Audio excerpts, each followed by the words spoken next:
to my YouTube channel. Here I'm going to talk about my AFL fantasy season start for round one. It wasn't the best start to the season, I wouldn't say, but 6,739, scoring 1893. You can't complain about too much. Let's look at this back line to start with. Laird, very solid.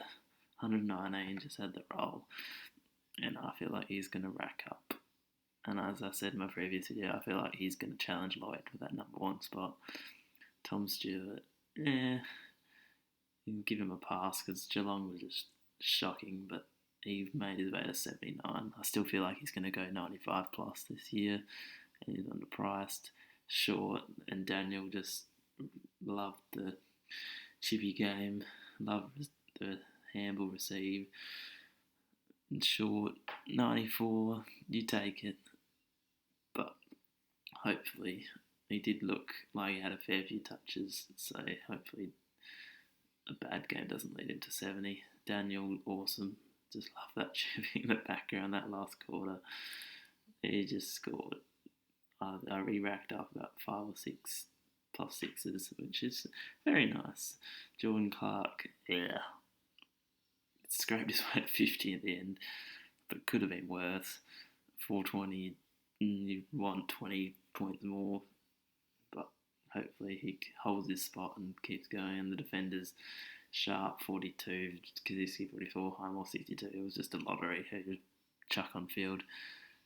42 is not the worst. It can be the 20s that some received last season. But you take it, just hope the job security holds to the midfield. Merritt, solid, very, very solid start in the first half and then drifted late, which is a little concerning, but 111 you cannot complain about. We all know what McRae did, just a beast. He just racks up. Want to take his VC, but I feel like 130 players on field, so that 135 is very nice. I hope he continues, and he's not the highest ownership either, so someone I recommend just to chuck in, even if for a rare upgrade, if you can get to that. I'll talk about Dangerfield later on. Taranto didn't like his role, still scored 103, but he did play, I feel like 50% forward from the time I watched that game.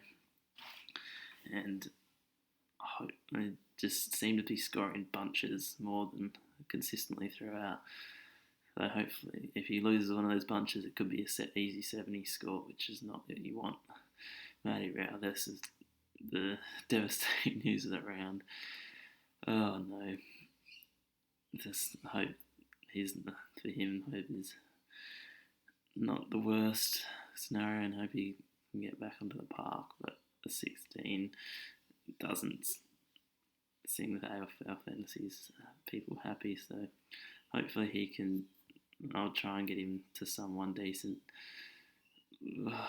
But there's a fair few mid prices that did perform fairly well, which I might look to offload to him. And I'll be talking about that in my review next week, preview on Thursday. For the rookies, Paddy Dow solid. You can't complain. His first half was awesome and then drifted. Braden Campbell, solid. Probably want 15 to 20 more, but his job security looks pretty good in that Sydney side. Powell dominated that last quarter once he went into the midfield. So hopefully Noble, he plays more than a quarter. I feel like you can see his ball magnet skills already. And then there's Golden, who was just on fire. That half forward role is leading some nice, decent scores. So with the open play, with the leading up, easy plus sixes, and then the bench, Brockman, he was alright with 2 goals, and McNeil got his goal with a 26, so you can't really look into that much. I feel like he's on the chopping block for the Dogs, so hopefully he can stay, but I don't have any confidence. The Rucks, this was a very, very interesting place. I did go the 3 rookie Rucks, Hunter, Flynn, Meek. Didn't pick the right one. to field, but I was happy that didn't cost me too much with Gawn not overly doing much and losing 30 odd K. Grundy did seem to bounce late, but got absolutely wrecked by Martin. Hopefully this is just a one-off. But next week I'll certainly be playing Flynn on field and hoping Grundy can get to 110. Now the forward line. Dangerfield scored 90 of those points pretty much in the last 3 quarters. After being chucked forward for the first quarter, which, as we can see, just does not suit his scoring capability. He can go 115 if he plays midfield. Fortunately, he probably will be out this week.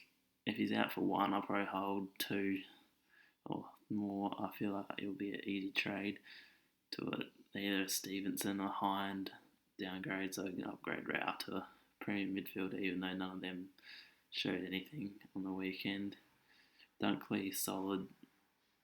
I feel it's easy top 4 mid forward for the year. Phillips has a few cheeky +6s. Again with Taranto, he seemed to score in bunches more than consistently throughout. And hopefully maybe he gets one more of those bunches and he scores 120. But he could also, I feel like, score a 60 if it was a wet, soggy game. Caldwell, I loved his role. 104. Can't complain for a 500k forward. He's looking hopefully as a keeper for the season. Warner, also loved his role playing out in the wing / midfield in that last quarter. I feel like 57. You can't complain with 200k. And the rest of the rookies, Jones, Scott, and Rowe, you just take him 50, 60, 80. Very happy.